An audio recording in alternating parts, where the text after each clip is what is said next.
నువ్వు తిట్టినా నీ నోటి వెంట నా పేరొచ్చిందని సంబరపడతా, నువ్వు కొట్టినా నా చెంప మీద నీ గుర్తొకటుందని సంతోషిస్తా.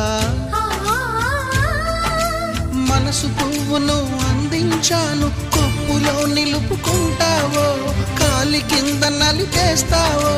వలపు గువ్వను పంపించాను, బొట్టు పెట్టి రమ్మంటావో, గొంతు పట్టి గెంటేస్తావో. ఏం చేసినా ఎవరాపినా చేసేది చేస్తుంటా. నువ్వు చూడు చూడకపో నే చూస్తూనే ఉంటా. మాట్లాడు ఆడకపో మాట్లాడుతూనే ఉంటా.